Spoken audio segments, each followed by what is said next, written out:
Well, joining me now is Editor-in-Chief of the Liberium, Arthur Blok. Arthur, thank you so much for coming in to speak to us. Always a pleasure. Fascinating this.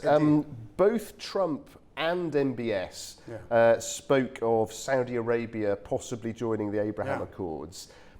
First, I want to ask you, how realistic is that, and what might a clear path look like to a two-state solution in that context? Well, I think everything is a preparation for Saudi Arabia joining in the end the Abraham Accords, like United Arab Emirates did, Bahrain, etc. And yeah, if you see the friendliness of the two leaders, it looks almost like, this is now we're discussing this, and the next step will be discussing peace. And Saudi Arabia is a very, very influential country in the region, especially now Iran is marginalized, Syria has collapsed, Lebanon is in big trouble. So it's a logical next step, you would argue. And seeing the level these two leaders are on, I think it's going to happen sooner or later. And one thing is that the two individuals themselves, clearly there's some warmth, some mutual appreciation between them. But the strategic implications for the Middle East, if a US-Saudi defense deal does become formalized, particularly if it sort of mimics a NATO-style commitment. Just talk us through that. Well, so Saudi Arabia is a huge country, and it was always a bit in competition with Iran, who is the let's say, the power broker in the region. Now, Iran has collapsed. It has been gradually happening in the past years. And what you see now is Saudi Arabia jumping in the vacuum. They are kind to the United States. If you saw the meeting yesterday, it was like an act in various places. You have the journalist who asked the nasty question. Trump gets angry. Then you have Mohammed bin Salman saying, we're not going to invest 600 billion, but we make it 1 trillion. And it's like, they look like friends. And I think, strategically speaking, it's for Mohammed bin Salman, it's crucial to join the Abraham Accords, because then he becomes the Arab nation that will lead the Middle East into the next 10, 15 years.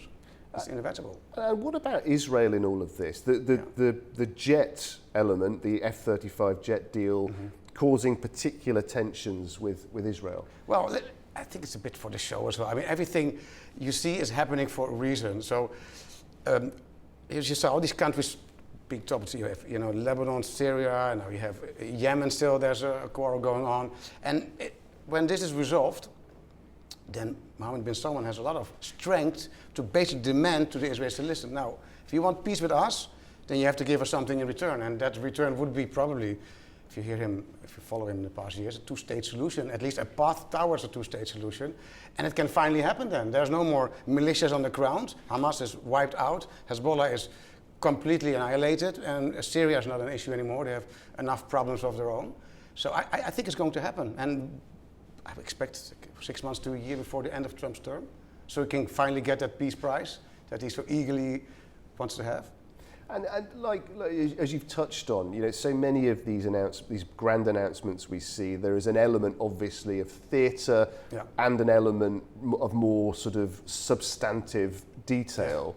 Nevertheless, $1 trillion worth of investment, at least a portion of that must be substantive, significant. Yeah, well, exactly. So Mohammed bin Salman said clearly, it's a broad package of investment in technology and, of course, of military equipment. It includes everything. $1 trillion. That's $1,000 billion, and it serves Trump's agenda as well, because there was a lot of criticism that he's not delivering upon economic promises. Well, no, there you go, 1 trillion extra in the kitty. I mean, that's a serious investment.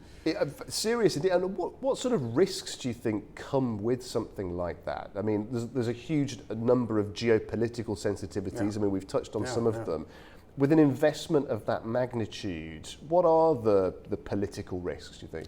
Well, listen, the political risk is like what happened in Qatar years ago when Trump was the president. He will be accused by the left that he is on a leash of the Saudi League or something. So you expect them to measure him to see, well, what's going to happen with the money? Is it true?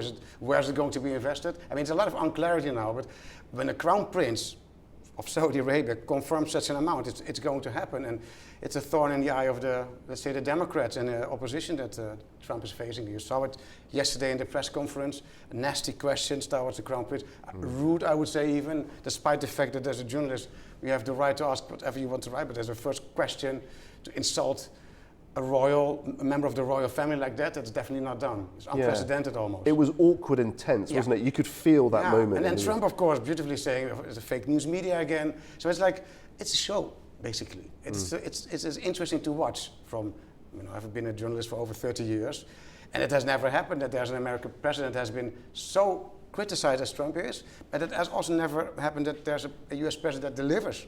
And if you see what happened with the terrorists, multi-billions that came in, and it's all downplayed by the opposition, as if it's not there, if it's not happening.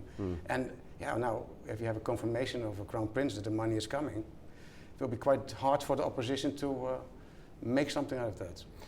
Arthur, another contentious area was a signal by MBS that there could be Saudi support for a US-Iran deal. Yeah.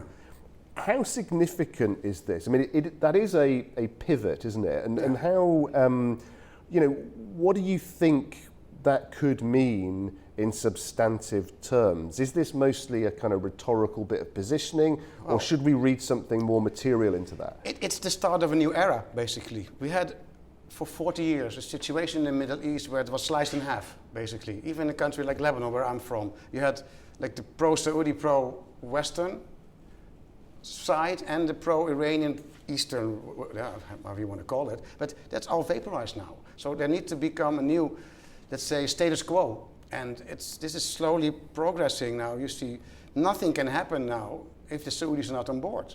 So it's crucial for America to get the Saudi support to make such a deal in the first place. And as for the Iranians, well, they have basically collapsed. The regime is on a thin thread, hanging on a thin thread. And I don't know if they're even going to make it until the end of Trump's term, because there's a lot of turmoil in Iran that we're not aware of.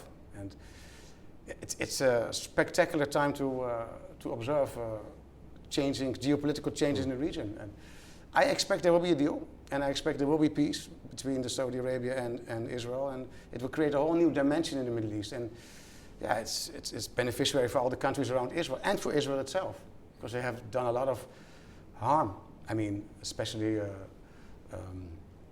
to people in the West. They saw what happened in Gaza, and it is difficult to continue that for years to come. So they need some good news to say, look, we're not only going for war, but we're also actually pursuing peace.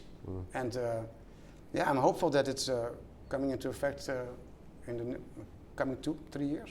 And talking of new dimensions, I mean, we've seen for years, haven't we, in the US and other countries, this area of human rights be brought up continuously as a criticism of Saudi Arabia. We saw the awkward moment, the question about Khashoggi, and I think for many years that particular incident has become almost emblematic of concerns about freedom of press and things of that nature.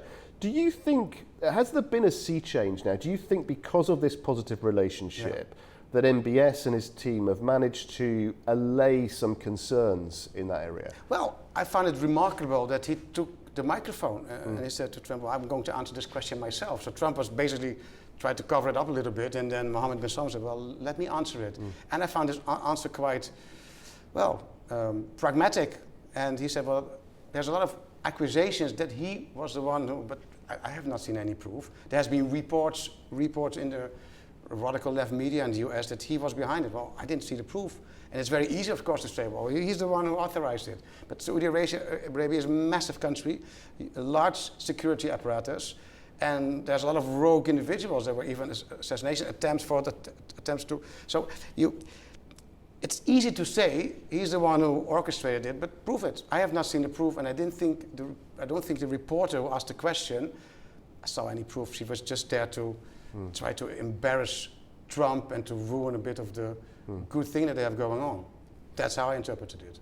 Very interesting stuff indeed. Arthur, we love hearing your analysis on ANEWZ. Particularly nice to have you in the studio tonight. Thank you very much for coming in. Thanks so much. Thank you.